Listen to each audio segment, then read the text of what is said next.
এই পর্যায়ে আলোচনায় অংশগ্রহণ করবেন নাটোর ৪ আসন থেকে নির্বাচিত মাননীয় সংসদ সদস্য জনাব মোহাম্মদ আব্দুল আজিজ।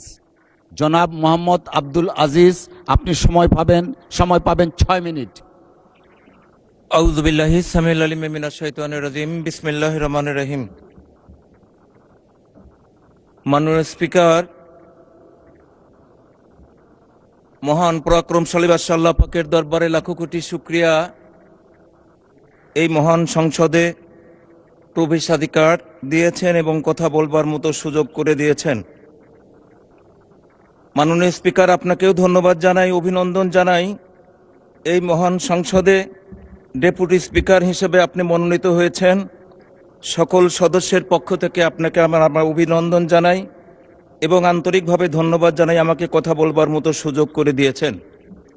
আন্তরিকভাবে ধন্যবাদ জানাই রাজা মহারাজার দেশ নাটোর, কাঁচাগোল্লার দেশ নাটোর, বনলতা সেনের দেশ নাটোর, আর হাজার ঐতিহ্য চলন বিলের দেশ নাটোর। সেই চলন বিলের প্রাণকেন্দ্রেই অবস্থান করে গুদাসপুর বড়াইগ্রাম, সংসদীয় আসন 61, নাটোর ৪। সর্বস্তরের মানুষ বিগত দিনে রেকর্ড ভঙ্গ করে আমার প্রিয় নেতার প্রদত্ত ধানের শীষের প্রতীকে ভোট দিয়ে আমাকে নির্বাচিত করে এই মহান সংসদে এসে কথা বলবার মতো সুযোগ করে দিয়েছেন। ধনী দরিদ্র আবাল বৃদ্ধ বনিতা কৃষক শ্রমিক জেলে তাঁতি আপামর মেহনতি জনতা, গুদাসপুর বড়াই গ্রামের সকল ধর্মের সকল মতের মানুষকে আন্তরিকভাবে ধন্যবাদ জানাই। মাননীয় প্রধানমন্ত্রী, সংসদীয় নেতা, আওয়ামী লীগের অন্যায় অত্যাচার জুলুম নির্যাতন করে বিগত 17 বছর লক্ষ কোটি কোটি নেতা কর্মী স্বদেশে রেখে আপনি পরবাসী জীবনযাপন করেছেন। সেই পরবাসে থেকেই মাননীয় স্পিকার, আপনি বলেছেন আপনি কৃষক পরিবারের সন্তান, আমিও কৃষক পরিবারের সন্তান। ধারাবাড়িশা ইউনিয়ন নামে একটা ইউনিয়ন আছে, যে ইউনিয়নের মানুষ ভালোবেসে 20 বছর আমাকে চেয়ারম্যান বানিয়ে রেখেছিলেন। গুদাসপুর উপজেলাবাসী আওয়ামী লীগের দুঃশাসনের সময় নানা প্রতিকূলতার মধ্যে দিয়ে উপজেলা চেয়ারম্যান নির্বাচিত করেছিলেন। আমার প্রিয় নেতা, আমার স্বপ্নদ্রষ্টা, বাংলাদেশের 18 কোটি মানুষের হৃদয়ের স্পন্দন, যাকে নিয়ে আমরা বিগত দিনে স্বপ্ন দেখেছি, আমরা ওনাকে নিয়ে সেই স্বপ্ন দেখি নাই যে স্বপ্ন মানুষ ঘুমিয়ে ঘুমিয়ে দেখে। আমাদের প্রিয় নেতাকে নিয়ে আমরা সেই স্বপ্ন দেখেছি যে স্বপ্ন পূরণের প্রত্যাশায় মানুষকে ঘুমোতেই দেয় না। সেই নেতা আমাদের সামনে বসে আছেন। প্রিয় নেতা শুধু লন্ডনে থেকে আমাকে 2018 সালে ধানের শীষের প্রতীক তুলে দিয়েছিলেন নির্বাচনের জন্য। গণতন্ত্র বিরাজমান না থাকার কারণে আমাদের নির্বাচন আলোর মুখ দেখে নাই। যদি গণতন্ত্র বিরাজমান থাকতো, জনগণের ভোট যদি জনগণ ইচ্ছা মতো প্রদান করতে পারত, তাহলে 18 সালেই আমি নির্বাচিত হয়ে এই মহান সংসদে আসার সুযোগ হতো। সেই নেতাকে আমি আন্তরিকভাবে ধন্যবাদ জানাতে চাই। 18 সালের ধারাবাহিকতা অব্যাহত রেখে 2026 সালে নির্বাচনে, ত্রয়োদশ জাতীয় সংসদ নির্বাচনে আমার ধানের শীষের প্রতীক আমার হাতে তুলে দিয়েছেন।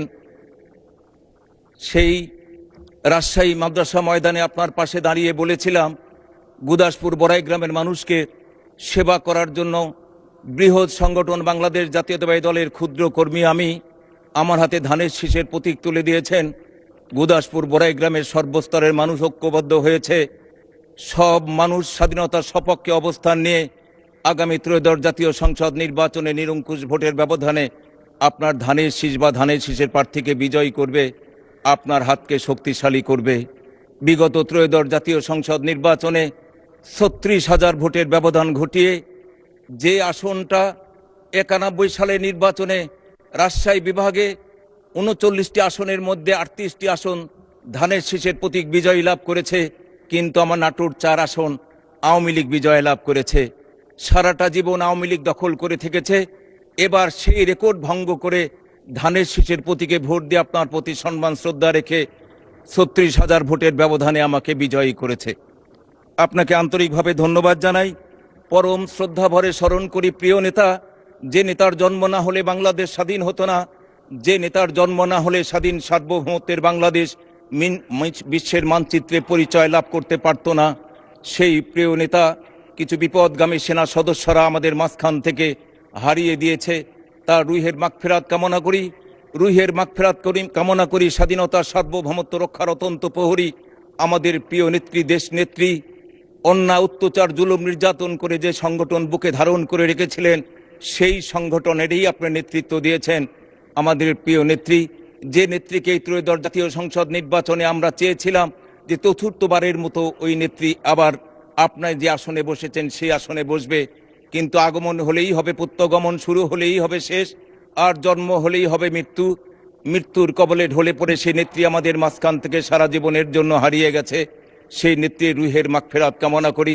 আমরা রুহের মাগফিরাত কামনা করি জুলাই যুদ্ধে যারা জীবন বাজি রেখে জীবনের সকল সুখ স্বপ্ন সাধনা পায়ে দোলে দুমড়ে মুচড়ে পদদলিত করে জীবন উৎসর্গ করে আমাদের জন্য নতুন একটা বাংলাদেশ উপহার দিয়েছেন, তাদের রুহের মাগফিরাত কামনা করি। যাহারা আহত ক্ষতবিক্ষত হয়ে এখনো বাড়িতে অথবা হাসপাতালে পঙ্গুত্ব জীবনযাপন করছে, তারা যেন অতি তাড়াতাড়ি সুস্থ হয়ে আমাদের মাঝখানে ফিরে আসেন। তাদের প্রতি সম্মান শ্রদ্ধা রাখি। প্রিয় নেতা, প্রয়াত নেতা